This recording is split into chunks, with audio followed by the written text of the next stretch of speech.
You know, and the greatest thing is we have Leo here to talk about the car himself. Leo, come on over, please.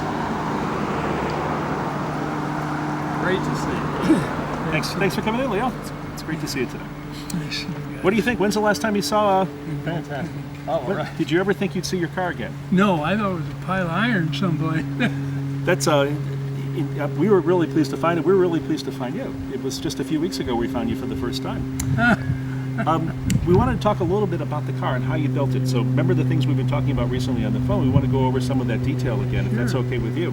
But back when I was reading the magazines, it said it took 9 years for you to build this car.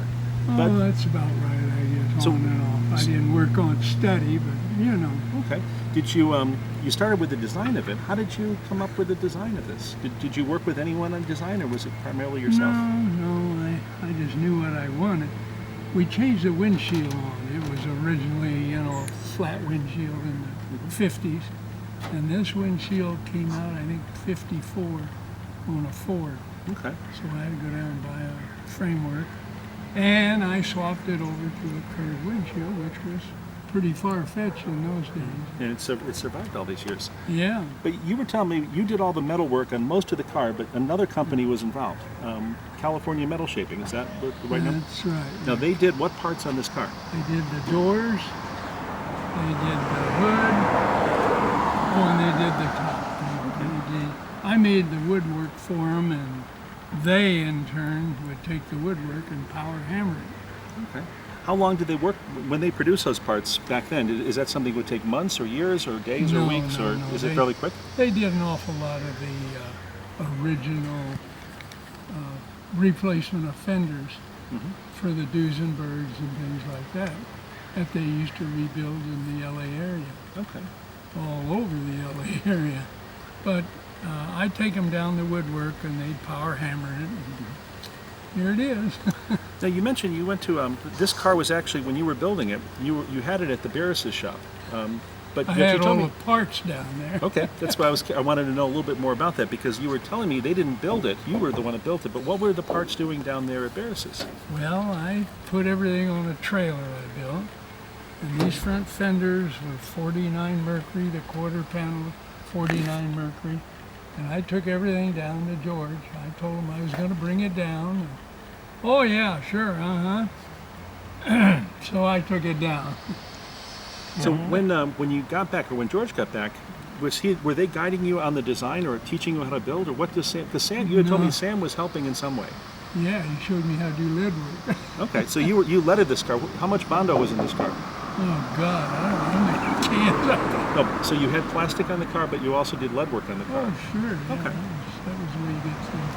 I'm amazed over all these years that the lead work stayed in. I'm sure you how good a metal man Sam was.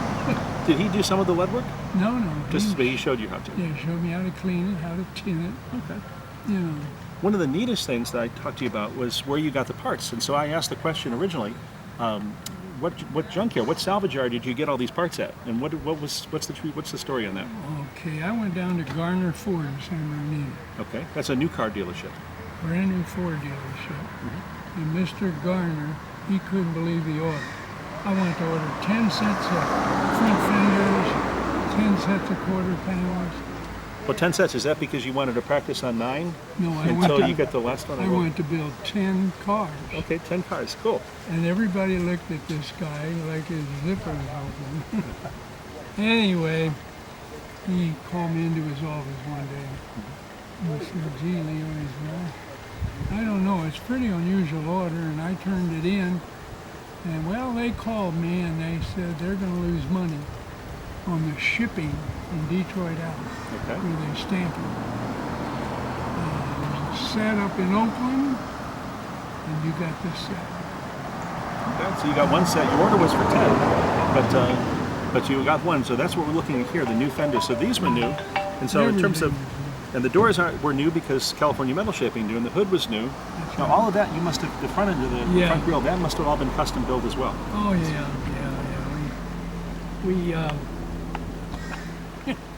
We start building this thing, and one thing led to another, and they did away with the metal in there. I had a piece of metal that folded up, and it had a bar in it. I I guess you saw it in the pictures. I'll have to go back and look, because it looked pretty much like this in the pictures we saw, but Well, the general design was, but like I said, there was a piece of metal inside, and there was a floating bar. now if you want, you seem to be doing pretty. We could this afternoon do that work again if you want to help. No, no. I know. I'm amazed you even found this. Well, it does run. The person that we got it from actually did quite a bit of work in putting it back in running shape, and then we'll be finishing it off here.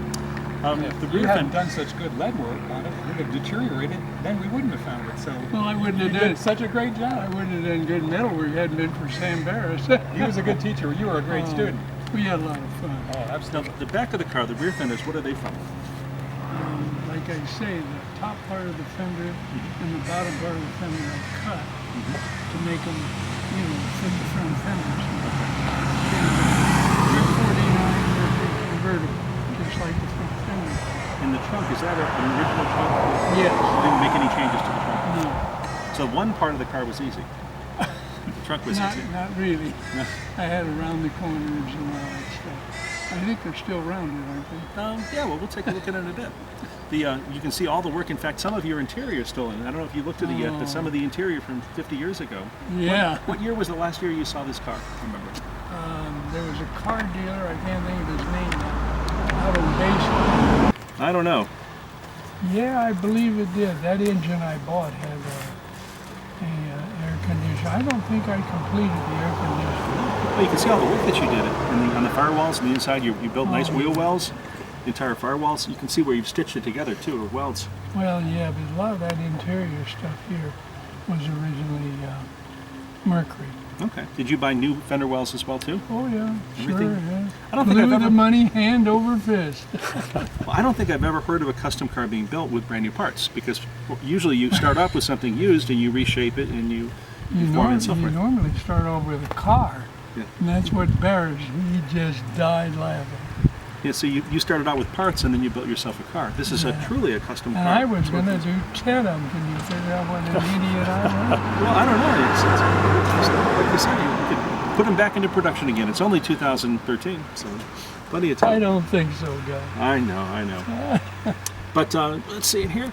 No, right now it does run, but like we said, we still have a lot of work to do to. Yeah, I think that was the piping there was original, but the rest of it. You put something else on that. Well, I did the hood, which was better. Yeah. So that hood scoop, and in the photos we saw, that hood scoop was not on originally. No. So this may be a different skin or. Well, I knew what they did. You go flying down the road and the hood would flap in the breeze. So what did you call this car? When you just a custom car? Did you have a name for it at all? Or? Yeah, I call it the lead mover. And I only found one photo of this at a car show. But how many? Did you go to many car shows with this? Any custom? Oh, yeah. I had, I think there was 7 or 8 of these 3/4 or 3 foot trophies. Did you find any yet? Yeah. You did, You huh? mailed me. Okay, well the ones I mailed you, yes. Oh, boy. But so really, up until seeing this car, you haven't seen photos until recently of the car. Yeah. Place. I was amazed you even found it. Well, the back window. If we go back to over this way. Go ahead. Okay. Look inside. Both of you. Peek in. Yeah, peek in. So in here, you had jumper seats. Did you ever have more than one person with you, or did you? Is yeah, it had double seats in it and all that. But it was basically a 2-person car, really. Okay, nice. And it's a nice size, and we can still. What's nice too is if you open it up here. Let's see, we can.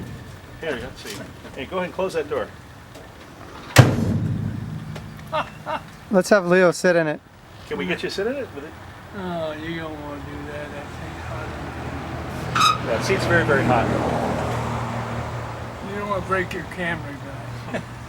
The dashboard's still original. I was kind of surprised because the dashboard looks like you had to stitch it together with welds. In terms of Oh, when you made yeah, it. sure. Yeah, And the original stuff came off of this piece for the windshield. okay. And I welded it on the original. And All this is stock back here. Well, other than the lead work. And you put some nice. Did you actually do all the work on the fender skirts? Because the fender skirts Oh, have this yeah. nice, interesting lip on it. Kind of matches the fin up here. It's interesting how it thin.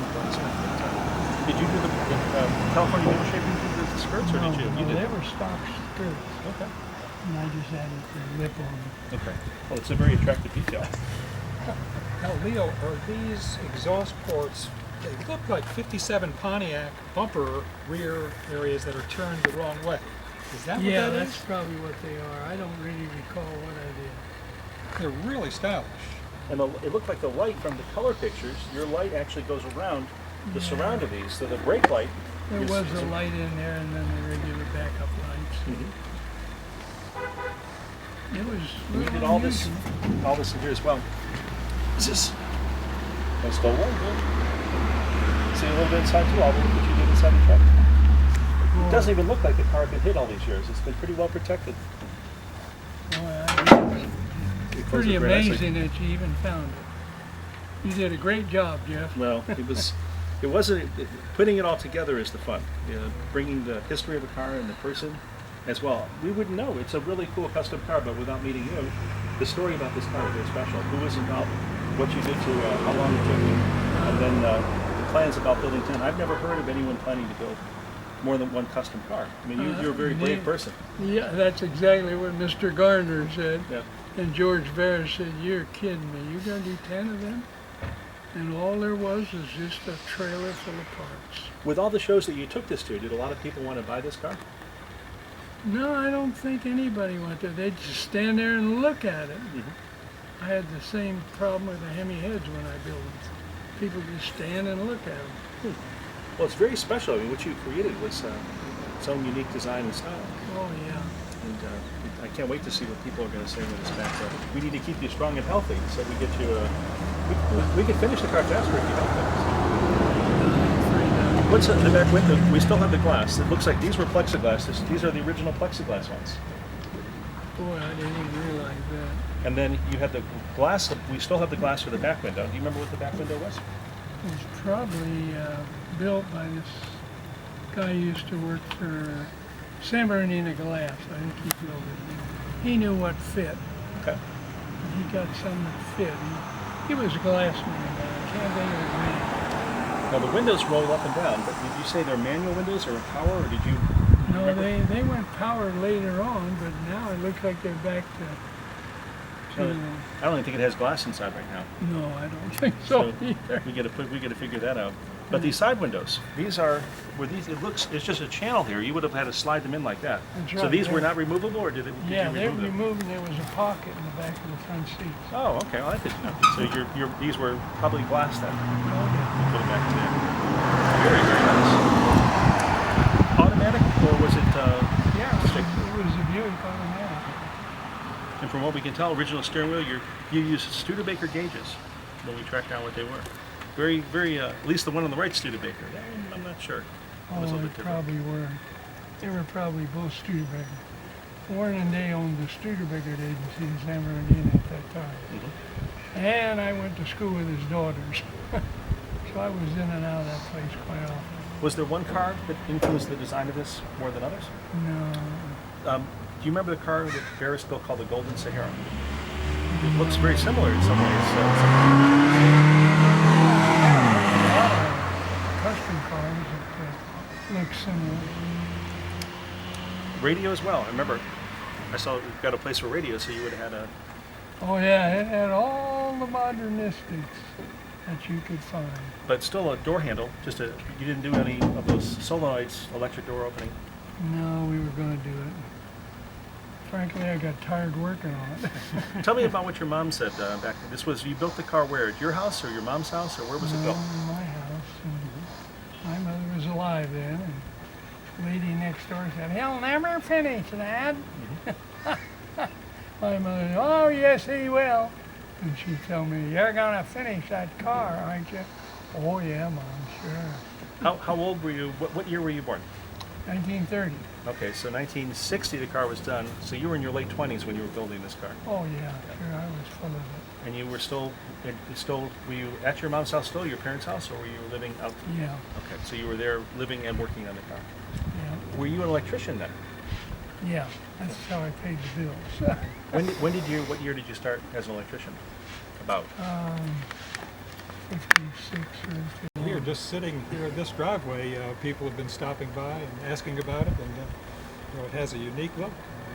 You don't see too many of them, that's for sure. And we could bring the car back today to show your neighbor that the car was finished. Oh no, she died. Okay.